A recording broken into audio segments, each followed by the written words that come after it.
hello बंधुसकल आसलामु आलैकुम और आज आपलोक विशेष eight कारण भिडिओ बनाबी बहुत दिन आगते एक निज पाई भिडिओ क्लिप मैं आपलोक प्रथमते देखा लैसो तार पिछत मैं अलग कथा पातिम सरकारक मैं कैसो सरकारे बहुत भल काम करी आछे मैं भाबो एनेकुवा दुर्नीति करा मानुहक खाली बदली নহয় এনেকুৱা দুৰ্নীতি কৰা মানুহক সাসপেন্ড কৰিব লাগে চাকৰিৰ পৰা অব্যাহতি দিব লাগে বন্ধুসকল প্ৰথমে ভিডিঅ'টো মই দেখাই দিছো তাৰ পিছত আপোনালোকৰ লগত কথা ক'ম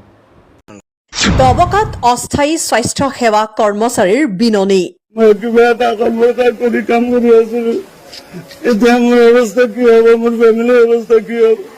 সুদীৰ্ঘ 23 বছৰ কাল ধৰি দবকা হাস্পতালত স্বাস্থ্য সেৱা আগবঢ়াইছিল জয়নাল আবিদিনে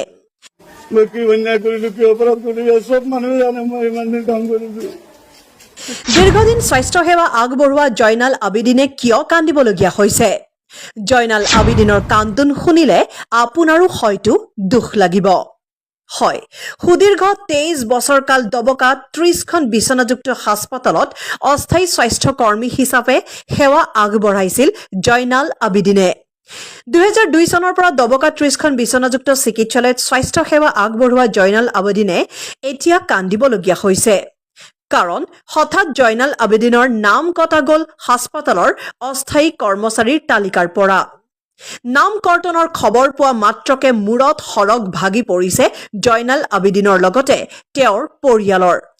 আসলতে এই বছৰৰ 9 এপ্ৰিল তাৰিখে অসম স্বাস্থ্য সেৱা সঞ্চালকৰ কাৰ্যালয়ৰ ফালৰ পৰা হুজাই জিলাৰ প্ৰতিজন অস্থায়ী স্বাস্থ্যকৰ্মীৰ এখন তালিকা বিচৰা হৈছিল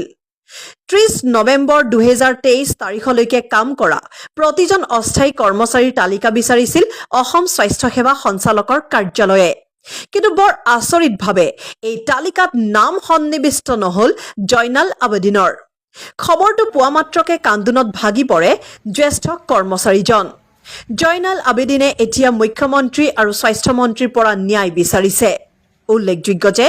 9 ছেপ্টেম্বৰ 2023 চনত জয়নাল আবিদিনৰ সেৱাত সন্তুষ্ট প্ৰকাশ কৰি প্ৰমাণপত্ৰও দিছে অধ্যক্ষ আবু শৰীফ আকন্দই সমগ্ৰ ঘটনাৰ উচিত তদন্ত বিচাৰিছে সচেতন মহলে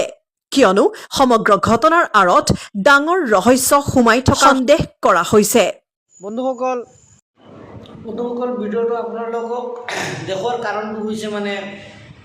এই মানুহজনক কেইদিনমান আগতে মানুহজনৰ লগত এই যিজন আমাৰ দবকা হস্পিটেলৰ বাৰপ্ৰাপ্ত বিষয়া আছে আবু শৰীফ আকন্দ ছাৰে কি কৰিছে এওঁৰ নামটো কাটি দিছিলে লিষ্টৰ পৰা 23 বছৰৰ পৰা কাম কৰি থকা মানুহ এজনৰ নাম আপুনি আহি দুমাহৰ ভিতৰত দুমাহ হৈছে আপোনাৰ আহাৰ আপুনি আহি লিষ্টৰ পৰা নামটো কাটি দিলে কমসে কম ভাবিব লাগিছিল মই নামটো কাটাৰ লগে লগে এই মানুহজনৰ কি হৈছিল অফিচিয়েলি কিবা অৰ্ডাৰ পাইছিলে এও ডিউটিত কিবা গাফিলতি কৰিছিলে না কি কোনো হেৰি নোহোৱাকৈ আপুনি নামটো কাটি দিছিল সেইটো কাৰণত আৰু সেই নামটো কাটাৰ পিছত দবকা লাইভে তাৰপিছত আপোনাৰ আমাৰ এই 2-3টা চেনেলে নিউজ বজাইছিল মোৰ লাগে যে স্বাস্থ্য বিভাগৰ এইটো চকুত পৰিছিল আৰু স্বাস্থ্য বিভাগৰ চকুত পৰাৰ কাৰণে আজি একশ্যন হৈছে বন্ধুসকল ভিডিঅ'টো শ্বেয়াৰ কৰিব এনেকুৱা দুৰ্নীতি কৰা মানুহক খালি বদলি নহয় চাকৰিৰ পৰা অব্যাহতি দিব লাগে এইজন আবু শৰীফ আকন্দ এই মানুহজনক এই ভুক্তভোগী মানুহজনক কি কৰিছে ইয়াত জইন কৰা দবকা হস্পিটেলত জইন কৰাৰ পিছত ভাৰপ্ৰাপ্ত বিষয়া হোৱাৰ পিছত জইন কৰাৰ পিছত তেওঁ নিজে চহী কৰি এক্সপিৰিয়েঞ্চ চাৰ্টিফিকেট দিছে তাৰপিছত তেওঁ নাম কাটিছে এইটো কাৰ সত্যচায়ত কামটো কৰিছে নিশ্চয় কিবা হেৰি আছে এইবিলাক কথা আমি নাজানো কিন্তু কামটো স্বাস্থ্য বিভাগে ভালে কৰিছে আমাৰ ডক্টৰৰ প্ৰয়োজন কিন্তু এনেকুৱা কাম কৰাৰ পিছত অলপ ভাবিব লাগে এনেকুৱা হেৰি হ'ব লাগে মই ভাবোঁ তেওঁ হুজাই ডিষ্ট্ৰিক্টৰ পৰা হেৰি কৰিব লাগে ট্ৰান্সফাৰ কৰিব লাগে আৰু বন্ধুসকল ভিডিঅ'টো আপোনালোকে চাব ভিডিঅ'টো ভাল লাগিলে শ্বেয়াৰ কৰিব আৰু এনেকুৱা কাম কৰা মানুহক এনেকুৱা দুৰ্নীতি কৰা মানুহক এনেকুৱাই শাস্তি হ'ব লাগে বন্ধুসকল আৰু এই জয়নাল আবিদিন মানুহজনে ন্যায় পাব লাগে খালি এইজন মানুহৰ নহয় ডবকা হস্পিটেলৰ আৰু 2-3জন মানুহৰ যিসকল মানুহে পুৰণা 20-25 বছৰ ধৰি কাম কৰি আছে আৰু এনেকুৱা 2-3জন মানুহৰ নাম কৰি কাটিছে যেনেকৈ 10 বছৰ 12 বছৰ 15 বছৰ হৈ গৈছে মানুহৰ বন্ধুসকল বেছি লম্বা নকৰোঁ ভিডিঅ'টো আপোনালোকে ভিডিঅ'টো শ্বেয়াৰ কৰিব স্বাস্থ্য বিভাগক ধন্যবাদ দিছোঁ অসম চৰকাৰক ধন্যবাদ দিছোঁ এনেকুৱা পদক্ষেপ লোৱাৰ কাৰণে এনেকুৱা একশ্যন লোৱাৰ কাৰণে